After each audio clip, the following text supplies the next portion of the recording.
ewo 0540 311 311 0540 311 311 and 0546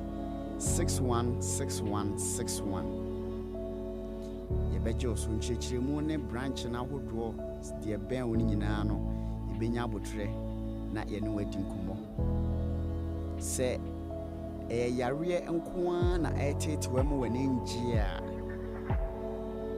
misro kanwakoma to yem esanse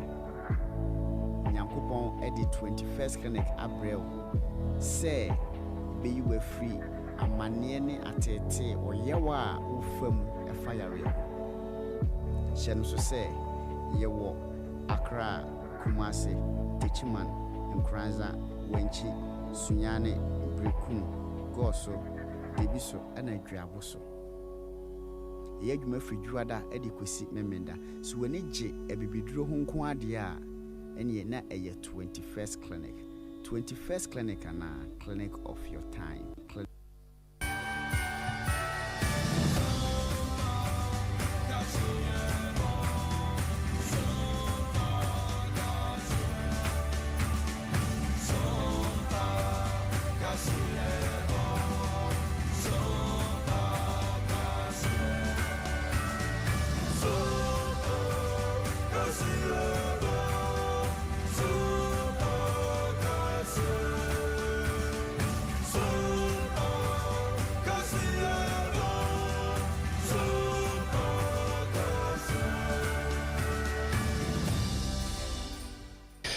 Abuja for ya mama ha mama kwa bebra so mamuni amaudo bi so nsamo ya bobo na wie yeba na ye de ba beso mo nsam ne doso na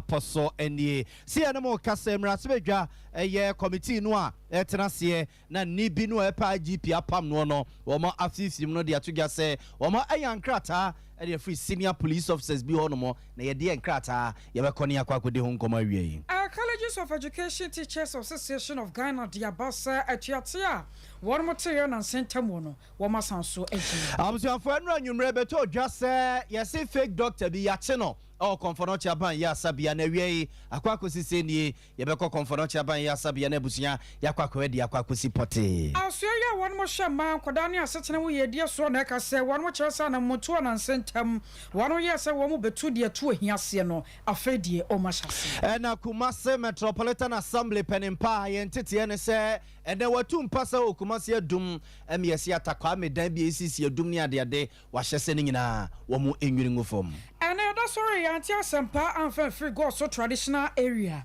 na yetete akirasa nana yenhira kwadwokuma wono ye kontihine awogo so wote nananom ewonsie abusianfo we ni afoforo pi no ade akekese ne se kase ababia wo bia na wie ye bani ababesom wo yemfaseda emanyuma ekoi ayo 21st clinic na ya kan for dia ma o sciatica expert ene wonom eno chi no Dr. Abese o wata na so patapa new site wonom a wo ya de nyina anu aduro ene ho so was herbal clinic eya so was abusua yade ba na ha wo stroke yade kwa one more tenete e de afiri honom se wo pa no de bia wo benom ebemu ahoden na sanso mo otumi ayi adwuma da mu ni nyina eye mizo and 5G drink afei yankwaja ya rehwai ewo Tabita clinic wo monko a na prostate yade no won makwadre mu sha no nsanyame ya adoma ukwoda bia anuma no na akoka no nsia Dr. Baumies eno so ebebo kwam afenso so ne yakwa cloud internet na yakwa akwahwasa ye internet no ebetimi agina so ebuna ne se konkoma ne agyan ya Bolivia Enterprise se enka nchiro se na wie what future life smart food ena dia so ya sene afei 3 ekwo capsules eno so ne ekwo maseta pa ya ebebo na tu kokko ne nyina da ase enyimakwo we ne nkaye bi abrepam ya beka won monsampa na asomfom yenu a yaje adwa beka nkan semi ayeme akosia ajewa kwade boaten menimini nana ya bo malibia boga busia wadwenche no nsusu obetimi dia ba beka en wa bra wo kan we social media platforms awdo ne nyina so oko Facebook wa aha Sompa 93.1 FM Sompa 93.1 FM na YouTube Sompa TV Ghana Sompa TV Ghana wadwenche no nsusu ode bia ho no mo a abusia egusu a ye beka se ne mamo no ye beka nka dia mamo yenye bre na finsam no ne mombrodo ntwo yenko ne yenko tutu na srani abasamfuma mo ye de bo hyase ye de frame raspe gesiem mamoni tua asem kese aba besense wie mu nyina eye eni bia ebe pata bebre se pasoche ejem treha ene pataku o mayimu a ebe ye se nipa bi no mo efa adwene se IGP Dr. George Akufu Dampare wo mo epapam no agina dwuma de frame nsema de ya yese papa ne ndisi amanyuku ne konakra na ne yonko brebo pa yone ne bokosu atafre eye mampani da John Dramani Mahama wone mampani da John Dramani Mahama kra no edi nkomo kokoa mu asie se obeboa no amana ti medi nkonim 2024 elections no no sumi otimi di nkonim a obetoa so amana ye adwuma no a se IGP a wonkwaje adwuma no mfamfre ne nsam na busua enini mu nsam no na kesa no wose na no woden ekopie mrase gesiem mrase gesiem chamini ano asote sa asem no woye so omonte ba so nko no monko tena se enko fifi mu ni due mu ma ba mu nhwehwe mu na enkrofo kro no a omo eti ni mu no kasa no yempa o machiri kwan na se emra bi ena wo se no won mu dia eno omo enkonkudie nam so ma committee no ahye adwuma se be na wotwe mienu ni a omo edidi nkoma toto nsafre emperifo pino na omo edidi nkoma no ade a na eno na eba beto dwa se senior police officers binom a omo de ene no chese omo nim ho maache omo ho momuo omo nim hwe ere krata akwakoda committee ne so omo fi se ene bi ekose oposi adwuma no mu a ho behia se ombesi bibidi a kire committee no na se committee ni wi omo adwuma na wo se ba no omo de bam na ebi ekopie mampani na nado danko akufo ado na nim emampanimfo hu Ghana ye post adwuma no tibie wom se ne esiti a wo mo atimi eho na panimpa o ye titire ni eda committee na no eye honorable Samuel Atachia wo mrase dwani wo mrase gesiem adehia wo achimabu akwa south abato mpesua so enru anwumre one nsamtwefo botu mai kakra enu ti nsamtwefo na so se yo ya ni aba besinse wiem no no se de aposifo mpanimfo pa ena atrokrata ede petition aba beto committee nanimu a afa kra no mbeba be pemre no mo aba be kenka petition no na wo mahunu ne etuemu no mo nsem ni nyina akwakoye ne ekoso e wo posi adwuma ni mu a wo be ka hye ne nso a na no ada eye superintendent George eye asare kokopie committee nanim no na nsem obobo so de kire committee nanra no na ebia no hye anse no no be kono na COP George Alex Mensa akọ committee nanim e ma chese nsem de obobo bi so de kire committee ne mpanimfo medu ba bi kra no okoye se wo no na dwuma wa ye se posi pani e freelance corpora e de be COP no se wo se IGP a Ghana yenya wo mu a ne ne money monso ani ne wa bompa ya wo gu posi adwuma no eye IGP Dr. George Akufu Dampare eno ena menne opani o ye titire ni da committee na no yera Samuel Atachia e de ato nsantwefo nim so manya petition e de free senior police officers pi no ho na fe no mba be pemre no mo atenase no mo didi hunkomo ne nkomo no e bia na nkoye sene omo edi ne da no a omo ma mansa nyina ni tuamu amansa nyina ni hubie no da biwe no e bia na omakwa akoka ne dem sense bi ombeka na bonten yera Samuel Kofi Atachia. The first audio is not authentic in terms of some aspects, but they admitted that some of them were authentic. Now, we've had the benefit of a tape on the assumption that it's authentic. The members of the committee will have to internalize that tape, and it is also transcribed and look at it. And that will give us the ideas as to what to do. First of all, do we bring all the stakeholders together with their lawyers for cross-examination and cross-firing to take place? Whilst we listen attentively, then later when they finish, then we will have our turn. And then are there matters which should not come into the public domain because of national security implications? So we'll do long in-house or in-camera hearing. The petitions were brought to us, so we've not even read them. We've not perused the petitions. But trust us as a committee that there's nothing of consequence that will brush it aside. It's going to be a very comprehensive interrogation. So if people want to aid us to do our fact-finding, we will not block them. We've also just seen that some police officers have even taken the IGP to court in relation to their promotion. So I've instructed that they should fetch the writ so that we know the content of what is pending in court. Abusia we ayamra sebedwani o wamra sebedwe fiema this year wo achima bua kwasa otabato mpesua so ye rasamuel kofi atachia na yete ne nka no a na o chechiri nsemu de akyerensem twefo ni nyina eye enra committee na dwuma omo ekokoye ya superintendent George Asare omo eto nsafre ne so omra committee nanim ne nsema obobo so de kire committee na wo kire se so oni ye kasa enra na dwono kra no na senior police officers bi de krata aba bedan committee no afi eno mo kwa kopa kunya tena so no mo ayi ni wanwe akenka mu no mo hu na mo kra ombetu ede afa ho na nkomo ni pinu wo ho no ma wanwe ya na omanko kana bonten se de bi omo kana bonten amaga na made hye ni tuamu obie no de bi wewia na wo mo akwa kana dem na ni wachire na emranimfu a enra wo baaye ebetena eye supu George Asare nchen ema omototo na no ni di nkomo no nyina na otenetene no chese boa no ewo na no yie mu ne ade nyina lawyer Alfred Dakwa esoso ne nsemtwefo di nkomo kire se nyame ne mu nie ne client no kwan a ofo aso yi nsem ano se ne osi yi ne ho ano ene ade no nyame ne mu nie eye ne fe eye ne nika no be kan se ensem ani papinu a eka edito eye supu George Alex Asare eso no onya kwan eyi ne ho ano na boa pa crucified, and at least today he's been able to at least say his side of the story, and I think that's the most important thing now. Will you be surprised if the committee doesn't invite the IGP? His name keeps coming up. Will you be surprised as a lawyer if the committee doesn't invite the IGP? I think it wouldn't even be fair to the IGP if he's not invited, because allegations have been made against him, and it's important that, I mean, principles of natural justice, he also gets opportunity to also say his side. Do you think your client has a case, or has somebody have a case? He doesn't need to have a case. He was invited as a witness, so he came to say his side of the story. It's not really about the Republic against him or he against somebody. His name came up, and I think he came to explain how all these things happen.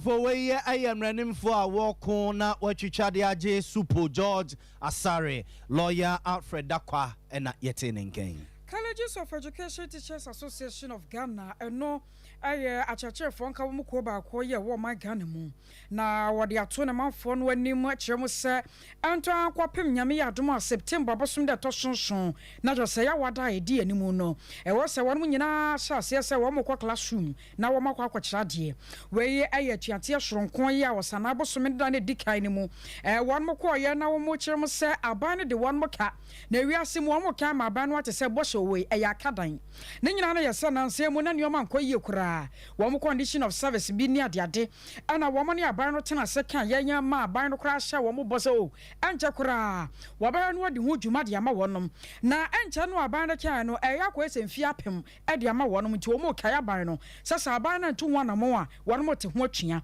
na enam so ma wasana boso minimu no ne da na de kan wo mo te atwea e wo aban no so ana ni atete a kire se sitak dia ba se nyame ya domu a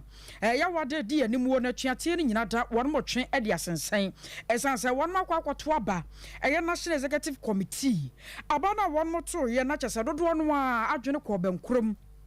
se wasa wa mu disie na won mo hwe aban no anamotu fofora wo betimi atu ede aboa wonom asam nam so ama president ede masitag ye wa prince obenhema wonne Sompa kase edi nkomo ama wa kyerɛkyerɛ mu anamotu fofora ene ekuo no ebese to bio.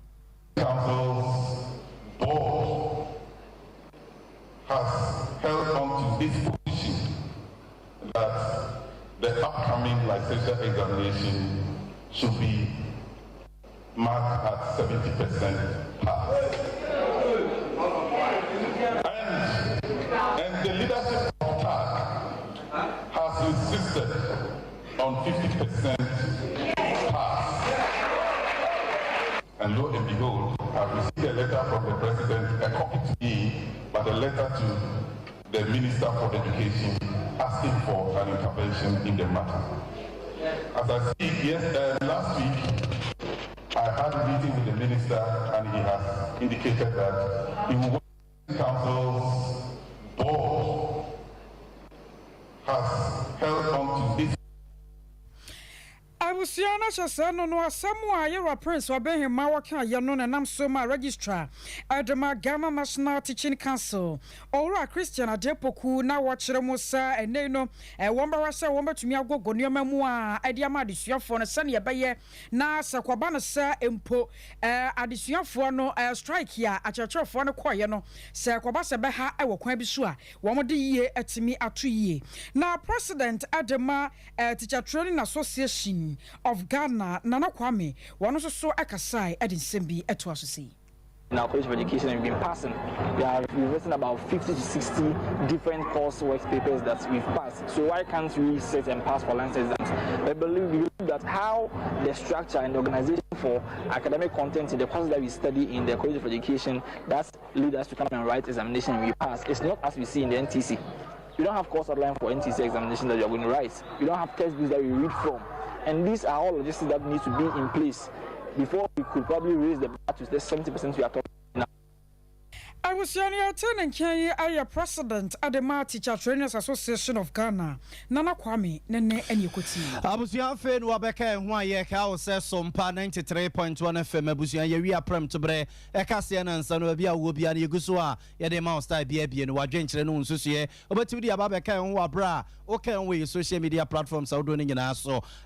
oko Facebook wa aha Sompa 93.1 FM Sompa 93.1 FM na YouTube Sompa TV Ghana Sompa TV Ghana wadwenkyere no nsusuye o de bia bia ho no ma yeguso a ye beka se no ma mo na abusian ye bekenkai ede amamo sa wote enka obono ne afomantem ne mu a aha Sompa 98.9 FM Sompa 98.9 FM so wobono isia say ye kintampo say eye tachiman say ye nkransa aha so ye Sompa 90.7 FM Sompa 90.7 FM so wasantemantem mu a aha Sompa 93.1 FM wadama ene wiase afa na nyina ene Ghana fa na nyina Sompa television adama nti ewie ye prem to bre kase no ne sent no eje bebia ye nto kase no so na ye mfamo enko apom dene mu na se ye no mo kase enhyemudie kase bi koso ewo Kenya bonten so a Ghana mampani His Excellency Nana Danko Akufo-Addo ewo ase bie ne nyina wiase nyina sene yapom dene ho nsensem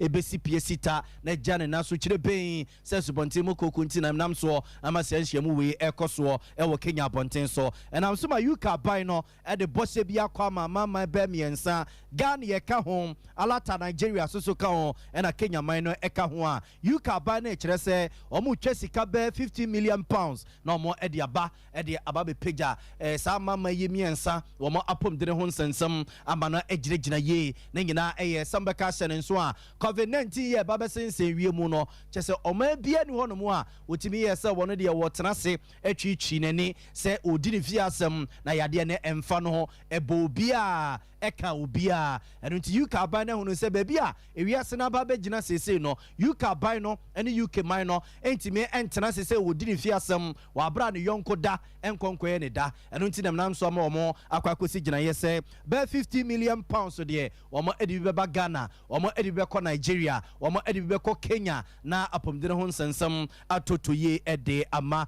eno acho opening pa wono ena apomdene ho nsensem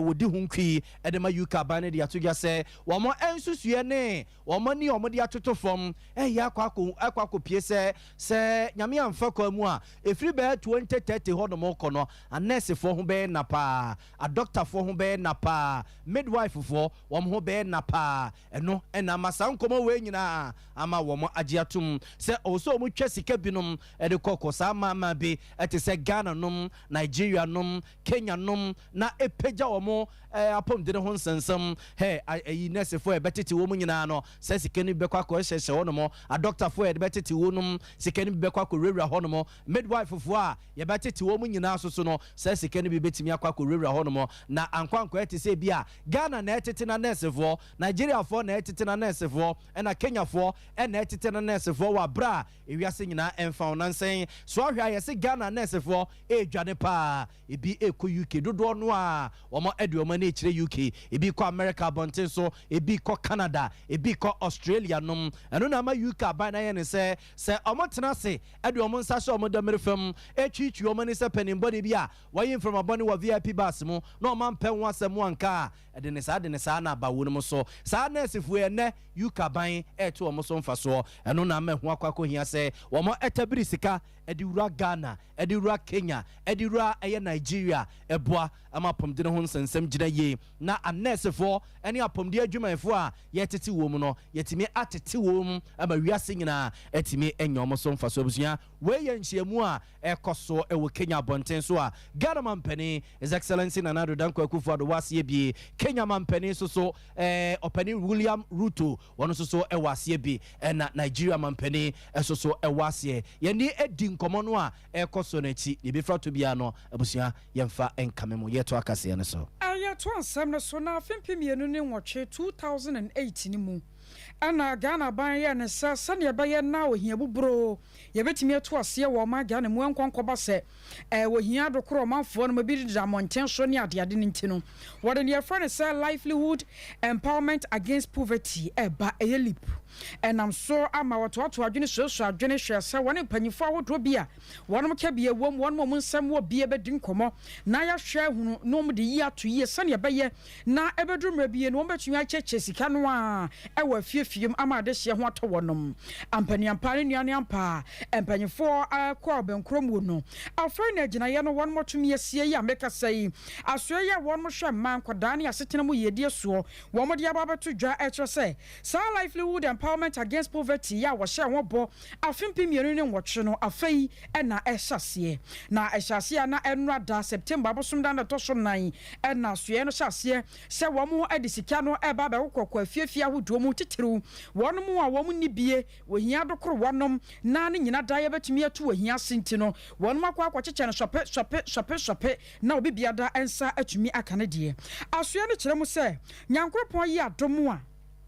efri na di kroya no sane won mo hye bo no odin seka ho ntamo no ene no won ba hye ase no makone sa afiafia hodo mu won mo muti bom na wohia adokoro won mo no won mo de no ebekwa akoye 256 Ghana cedis eno na won mo benya afei sakoba se mote na so mo de no obi atene ba be nkonya se bia ya abusua ena mote wobia won dan ya wodamuo na no so ohia adokoro mu a eno so de ne 304 Ghana cedis ena won ba cheche no a kwabem se ebetumi aso bibia so ama no waye na aban no efa sa akonya we so na waka de akere Ghana fo nyina se enye se bia wasisi na so efra nani ewo hia ye omanfo no famu no na wono hye bomre bia twamu se wo ma Ghana da aban na koma so enti obedi obetumi bia se ne be ya wo man no beto wonom na Ghana fo so yenso ebetumi edide ama no waye anam so nkire nkakra kokobɛ no nsuo wonom cheche ne nkakra sa se ne be ya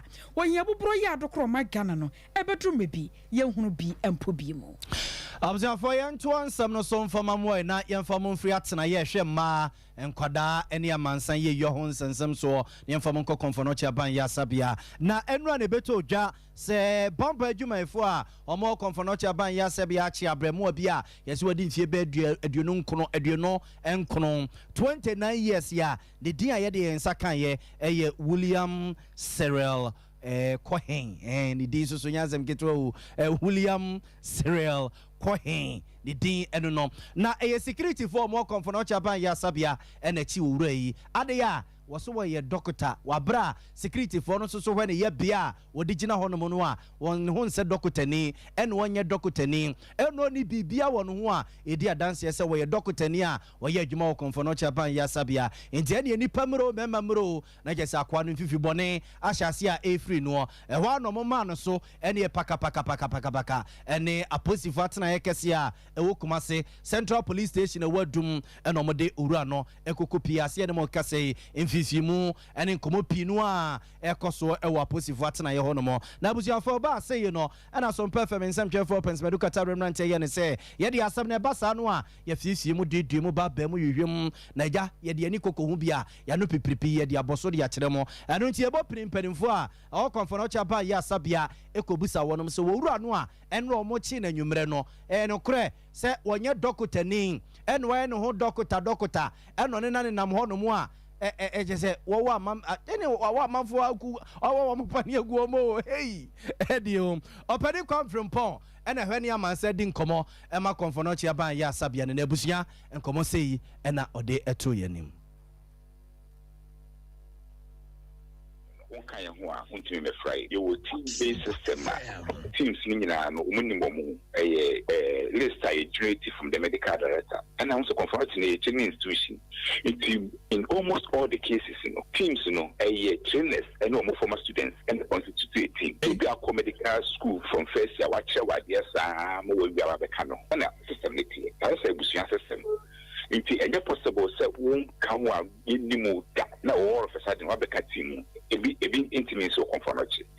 ebi ya computerizing operations na ultimate patients wa ba when you say electronic medical record system is software patients the staff no kwa you mu na kwa no password inti no sa password in the ma only the team members and the medical staff it won't mean medro won't mean every patient this normal no wa bra only password to that system it's not possible now this is what happens and running and director of nursing or any normal rounds the new CEO by and like I said directors no look at some office also a team the director of nursing no any day now we free all block no eba A&E also there's a walkway behind us emergency center I at that as emergency center no need D block in them no see our branch here we share no run the back upon the can set to sukurano so no busa the say na or a day and our branch can say what train them at the couldn't cross away doctor one or cancer and when now I shall say move away no say where doctor one now back in 19 months I say dinner oh can the corner director Riziala and almost chain of the buy when the buy was so came down before you say be a swam for a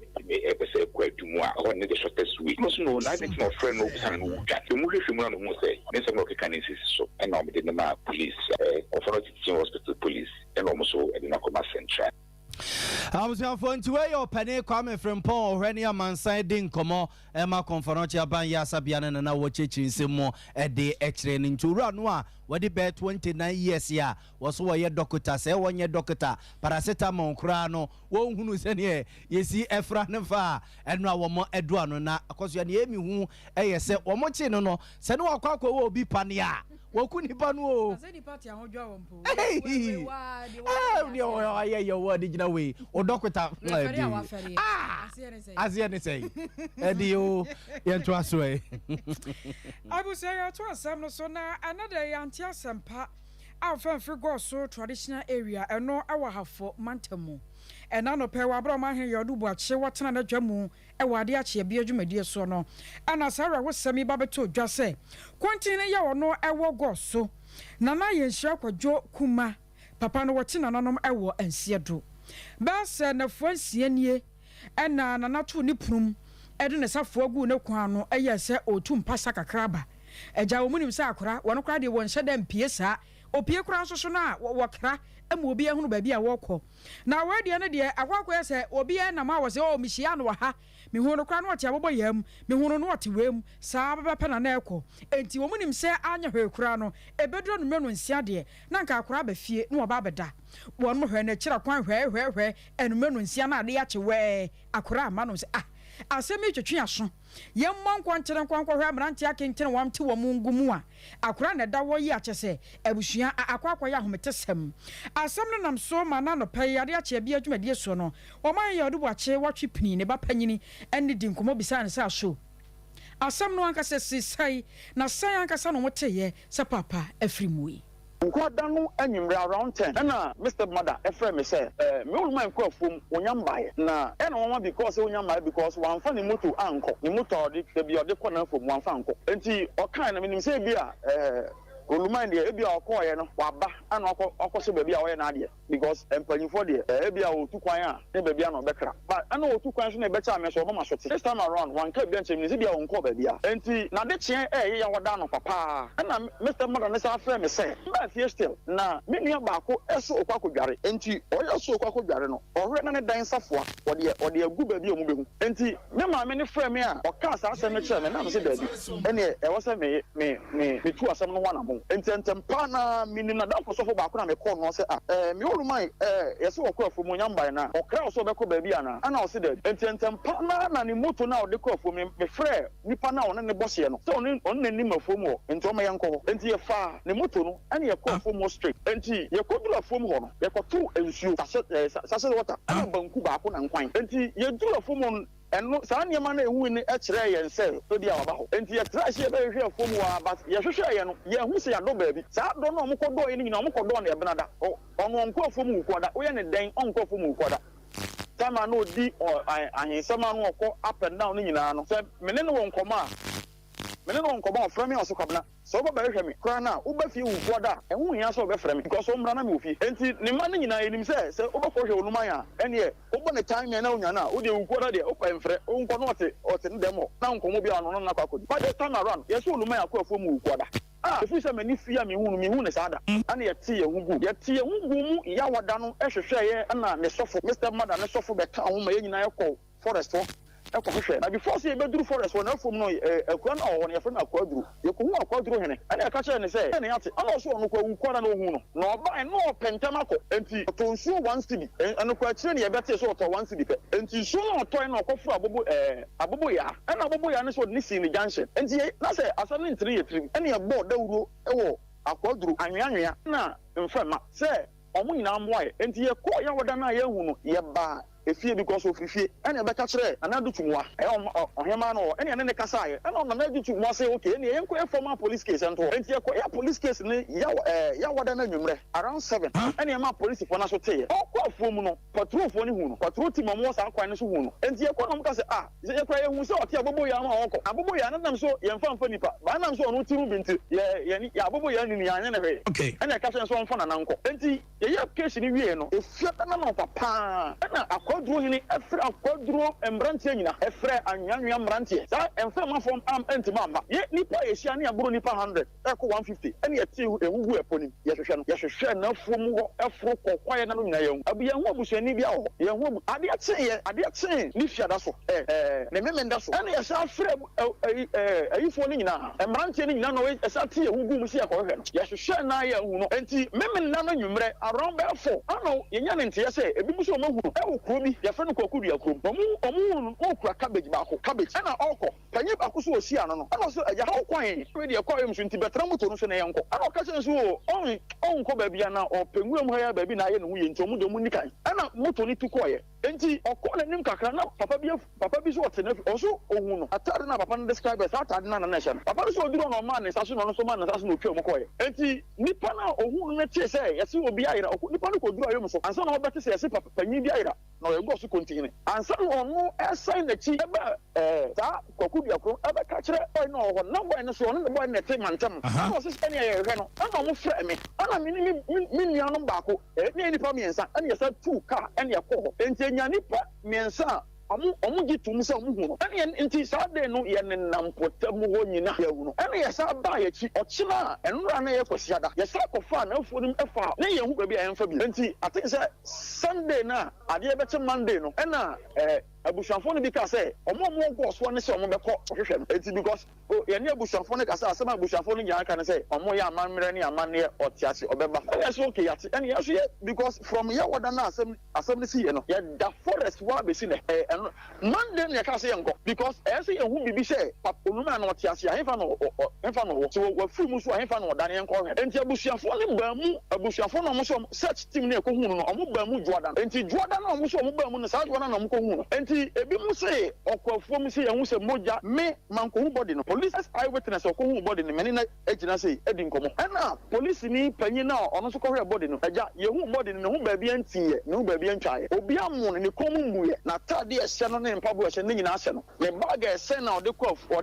afuom ne nyina ahye no ye ko omo ko duru ho kane no omo duru no obutu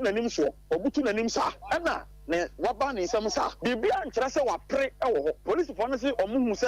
fo bi si wonu ma mo suspect se ebia na ye poison but inspector na asem no wonu sem no o se onu kwa ende on tibi nka se ye poison na se nye poison on dia asem o ka che o se omu konku bi esi wa o suspect se ye poison but o hwe body ne so a body na pre ewo fom ho nipa na pre se obi a wateki poison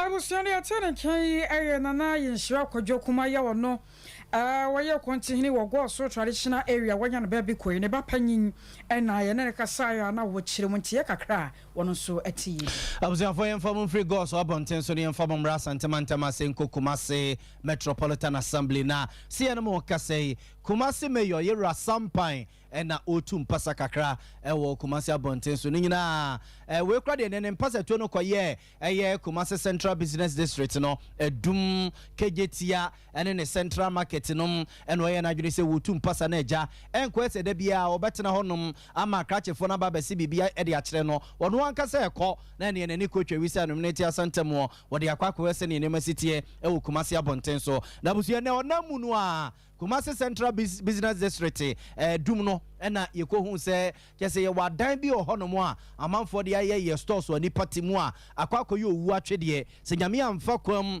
no kofa fiche kakra bi a wanhwe asema ye beti no Kumasi Abonten so no enkoye asem papa eno nti Kumasi Metropolitan Assembly penimpa ye se da bi adai we num no tete atakwame dan ya nyame amfa kwamu a wo kese wo mia wani kura se o jonso de ano odi kakra bi a ebetimi adwiregu no o makwa nipa ekoso atenetere ma wanwe ya na nkwankomo no ntie ne no wono ma ehye se sa dan bi sa no de wo mo emakwan emadwarefo ntonkoso entenetere mu enidwa ene keme penimpa yero Sompa ehye se sa asotoso ni nyina so se tutu no mututumu a wo mo entutum na se ehye wachi no wo be ya wono ma aye yero Sompa mpasa tu nsema odi tu dwa kakra ni ohwe dan ya wo machi ya city no the technical committee before e hwese be bia tie bia ye ne ma no ye ba bia emfa wo ni na authority bia emma e dan we say e so mo ye development ye be pay the technicians be pay o mo ye assessment nipa no ankasa ni dan no no su commission engineers o mo assessment ya che say dan ye very defective bet me at any time. The decamp by May and the best of notice said, or more influence, the dance in the city, or more Emma, and their committee, no doubt the special planning committee, then you are into an amount of paper, the Casa and show. They will say, dear baby, near the Chadano, as she are being your friend, and will do that. Then you run also, I said, you are not swallowed, no mapper, American, because the committee business, they say, and that will say, this is the say, they are defective buildings, they are paying attention, they are here, come watch it. Okay, mobile money again for more rental. I will say yes, if I say yes, I be known to say that there's some defending if you will not say they wouldn't the usual Ghanaian attitude that if you say, oh, a seminal, maybe a family one, how much the Muhana move the same man. That's some of that attitude, but say, Banner, a barricade, Hano, they are script for Bano beyond being I want to say yes, or Massamana no more coming. Say, they do one in if you it is so hard man lawyer for actual crata be one on casal commission structural engineer so when you report to my back committee then as I just say nine way effective with them technical mind you know you can explain it better but what I'll tell you say report on the buy one with you almost architectural engineers and for report on the buy no suggest very effective. For way yera Sompa wono ene ye Kumasi Mayor ntiene ni ode na ni koko hu ye waduma bonten so ena na obobo so de kire nsɛmtwerɛfo no na enu ache engineer wo KMA yera boaten esoso ede nsɛm sei etu dwase ne na me yoka no he wo matwron krata he akɔbɔ fiewura ne kɔkɔ he kyese bibie ne hono ma wo man ye enti dan ne de ba bia dondo ma kwa mani patena mu a enye ye bio assessment I did can hear HSI week with little stress and dining now to me landlord now so many engineers I investigation so almost conclusion is a dine with little stress between me since May the mark tenants no notices say this is the state of the building. We'll be into film. June, June, newspaper publication of daily graphic. And then about the more final one. In fact, you're doing party. Nanke Babe Barcadia, but you may have a sort of very down. No, who be a free ever. The next time, everybody, Oba, Obiano Bitmera, Shop Mapa, the dining is defective. Yeah, investigation section. Then run also engineers, investigation so excellent. Yes, assessment, the new people, but almost everyone. There will be a notice, a sad from Dino. But unfortunately, said the mayor kind. If you are called Gillette now, the notice now what it is. If you also saw you, if you also know, say, do attempt. Oh, what to them when you are able to say to food, I attempt, but not without standing.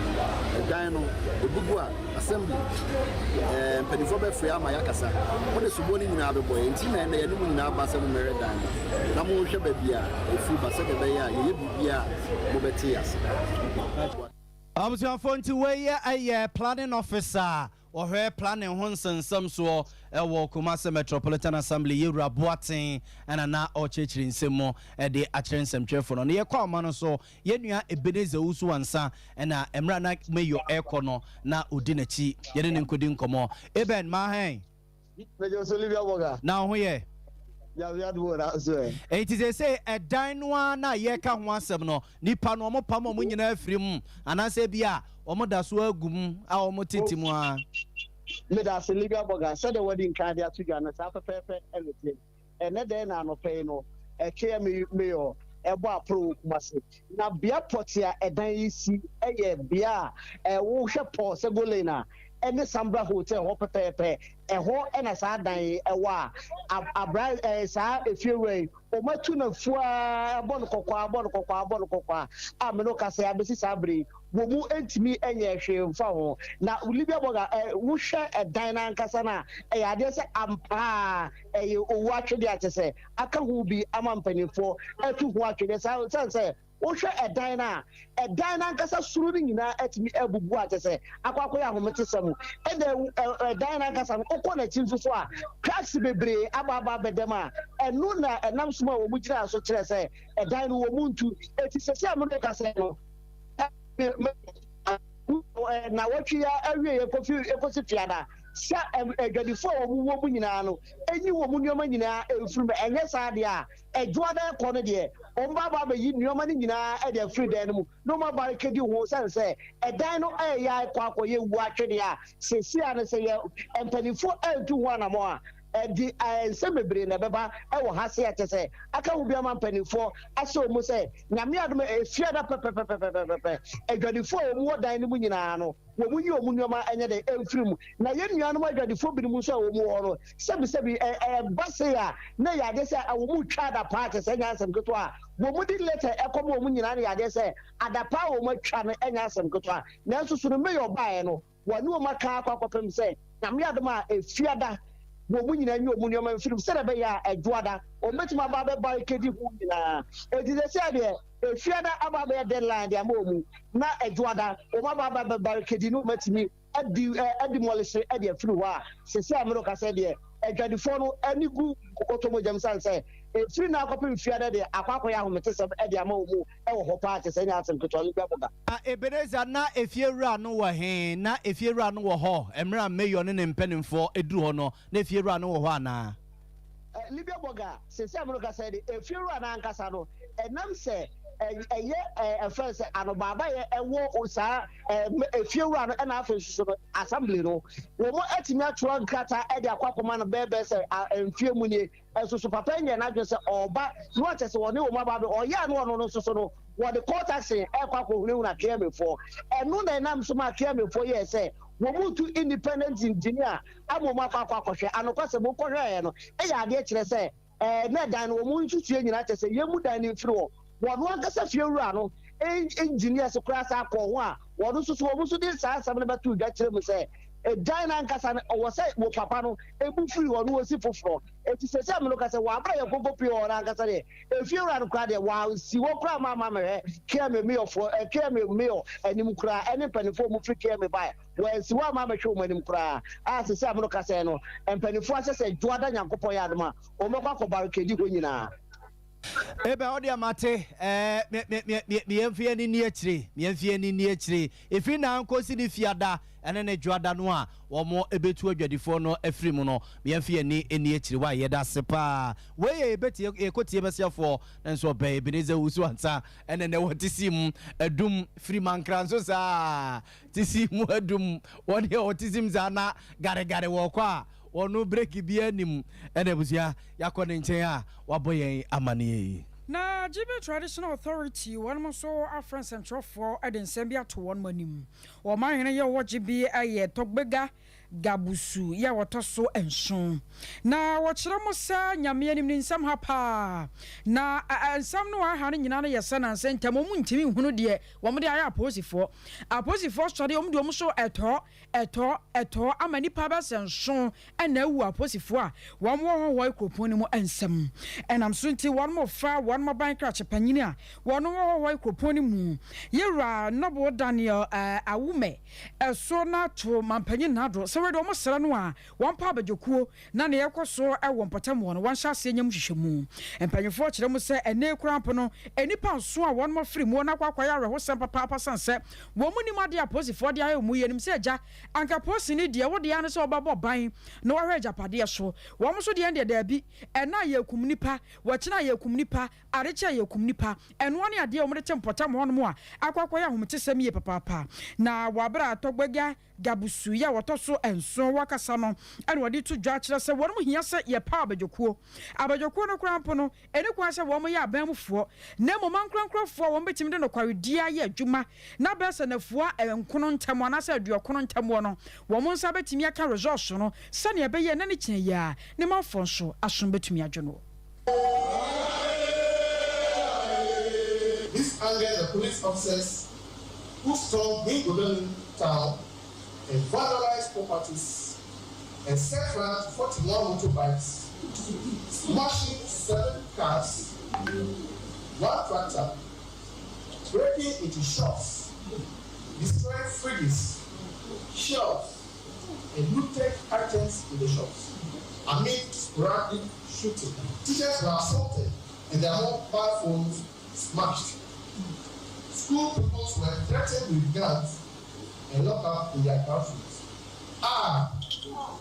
Tomega the 7th, the former chief of the Big Traditional area and the president of the Big Traditional Council, having carefully considered the trend of events in the Big Traditional area over the past years, on behalf of the district and in my own right, is calling on the President of the Republic of Ghana to immediately and as a matter of urgency set up an independent committee of inquiry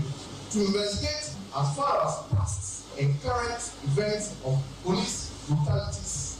and killings of innocent citizens in the district are concerned.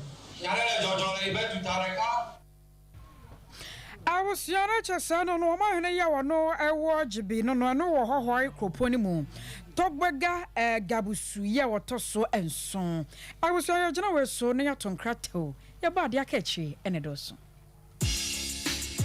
Sesia Ghana hade open internet papa eye smooth eye fast bemo waye dia we bia with speedia eye Cloud Ghana internet and phone one baby a wo share say a new site and a rural area Cloud Ghana chow internet ni tuma said demo any entertainko na ni speed ne so de wo ne saso da say dwumem efie anabe bia wo hia internet bia de and no ane Cloud Ghana internet sa santa memu hanko na wo dia wuni how kra Cloud Ghana nko Ghana ha or providing internet connectivity and twitching the moon transi. A dem say smooth. The Audi ABR a content term so the mouth. So Wi-Fi and now hotspot deployment, CCTV camera installation, IPVT installation, net surveillance, digital security locks, and a web hosting there. Cloud Ghana internet service in Kwana and Ramo and Fahone baby awo. Cloud Ghana a chow tuma so demo any speed nedia as soon as so as subimba Ghana had that simple when you how beer you provided 24-hour support demand your mantiano what freya near drew hoda dada or how beer send your tibia your son know the amount what to me cost the internet net did you make the beer would beer open a chakwaya top high opposite Love FM yene kwama rural bank never dime bakum frame Mr. Internet was 0202 699 110 and now 0244 601933 ubet me so send a mail was support@cloudghana.com. Cloud Ghana Internet, the future can't wait. 21st clinic yes sciatica expert sciatica no o nerves na wo to ase na fa wo siremu na fa wo nansia besi ase ho no se ho techema eno ene fa ne sciatica na etimi bubu o to ase ka wo se dwe wo sirem wo je ho ba bia enye na no na 21st clinic ba ye adwuma pa wo mu ye ntia baso bo o magye no Ghana ha ene amono ne enya asem ketewa Womuji international awards ahodo womuji local awards ahodo na anu nso na womu bie the only sciatica research and treatment center in Africa bibrim hano ebi ni baby a gise 21st clinic nkoa womu de bibiduro ene besa o yare no masa de machine aka ho eya yare sabia yare bia wutimi de ko ne mama ade ba ko a wo magidi womu pa no eye sciatica ena stroke nso de kwa diabetes ne hypertension ni ade ni ade Ghana ha ba bia wo mo ho for 0540 311 311 0540 311 311 na 21st clinic wo mo ye sciatica expert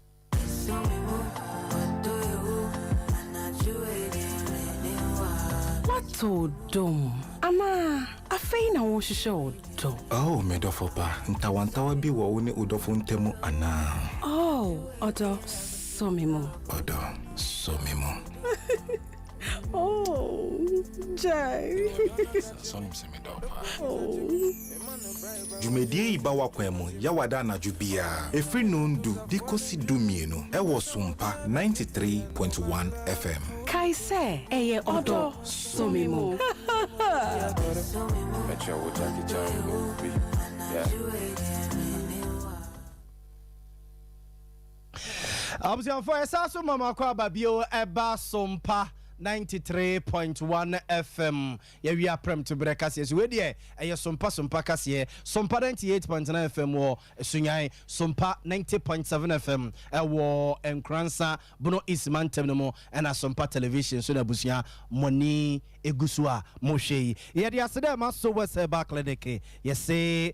e banu stroke pa. Say stroke no. Say bubuo. Say Sophie wo. Okay, kan ho a enkeka abusia brand and that's all honomo edemao. So what's a back clinic say yes our stroke yade amwasaswa nanti bio wasaswa kasa bio wasaso atu america bio yenkwa yanom for de no a wose wasaw yade nanso wuntimi nkasa wuntimi nkeka ho na ka no wakampem no eno ache eba no fibroid nom ene liver no ene kidney ho yade a ne nyina so no fa ho asem ebedan so what's her back clinic cancer nyina ye ho adwuma ye wo hwim school junction ene barakese ye ni nkomo 0243 282629 0243 282629 Tabita Clinic. Yes, ye catch us so prostate no bema medical catch us say what the 40 45 50 on mo konwa ma nanye ntiatia na doctor for your prostate no ma mema de ya de a etade e konse do pa ene prostate no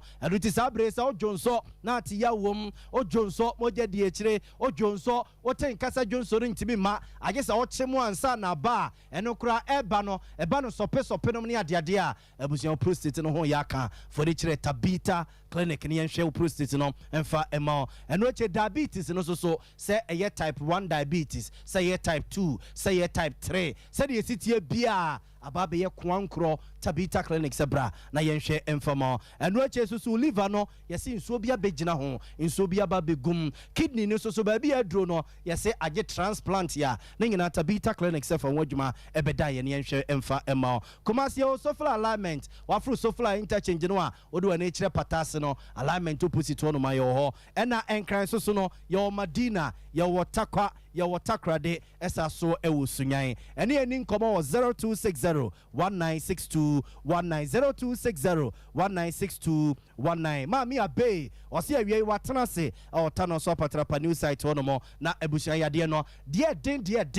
de hu no a wachini a wakotwa scan ye ko hemfa ba ye a doctor for di fidie ahwe utiri so ede kosi unase ye hu ya de kura eku na so fon na wo fon wa na wu a abusuan ma me abese fo ne che na tena ye o tano so patrapa new side junction hono mo no mfa duru nka yankasa ya bibidro ya ye de suruwisa efomwisa hwentia ene akekedo kakrade awono no eno de esa ya de etro heni awoyi wa bra won fa sekanka wo eba no gonorrhea nom syphilis sickle cell ya epiefi hono mo a ye se akwada ne ye nsuo ba wo ye bosomba ne ade no ma me abese ne meto nchia ena empo yade ne ye se ato ama o huhumu a ma me abese wo be ye ho adwuma e de ama me se o tano so patrapa new side junction hono mo a ene ne nkomo 0243 3453 92 0243 345392 and a cloud internet Ghana was we internet once zemina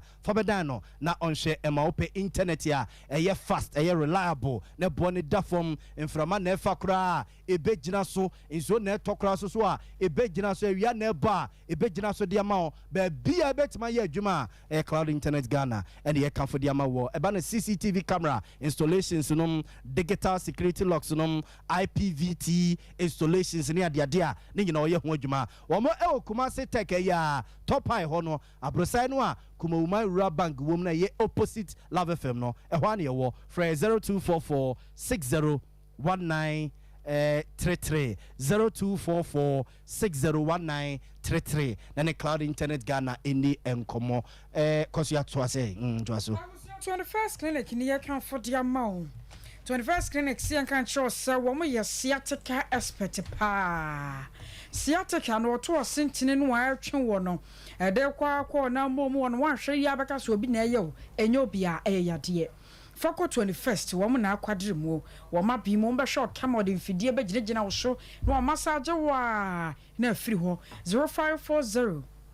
311311 0540 311311 Kumasi wo mo hwe overseas wo ben Alpha Radio Obuasen so Council Quarters Court Junction and Crandome Market and Office Sunyana Kwanza and Atachiman Mizo drink and a Meza 5G Ebusuanya kan for dia mawo wo hwese ne wada no aye no amoa enwunu kakra e omoa na moa ye hye eno ti wo hia mizo na wo de atwa wo mini mu saa eno no nya ne de no waye no asa enwunu no asa hye na watimi anom na we hye fridge mu krampo na abusua se ne yesi bi a kere no e chense de hye fridge mu e de pa wo kwa dama so abu ho manager Daniel wa 21st clinic e show overseas ubenya bi ato Bekan supermarket sister Sewa ho about post office or anamanya ubenya bi mama Esther wono so ubenya bi ato ewa abu akwa university no hono mo Baptist University and afa PNC Ventures and de akeka ho 0246 270221 0246 270221 Shannon so nyame ya adoma wokwada bia no me no nan ekoka no nsia Dr. Baumes ebebewa kwamtia no watie bi ye ma won sempade de hwam ebetumi abo atentene wabra bom na abato ne do atumi atode ye no eye Dr. Baumes ehon nkomo ne ye boy ya Bolivia Enterprise for the future life smart food and diaba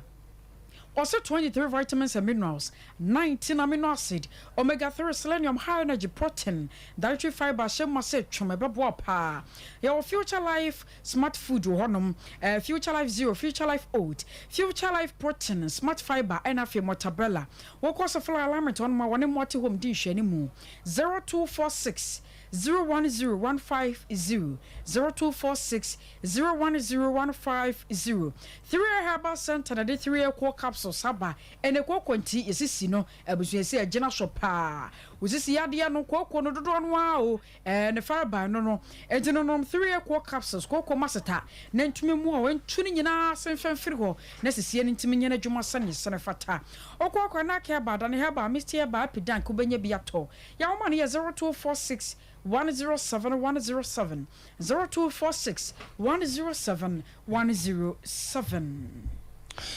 Asa for yina we so na awia yinsemo eboabo no de beso mo no yemfa mo ensi ha na yen sore ema sompa enkomo emeto aso osre na oh wifi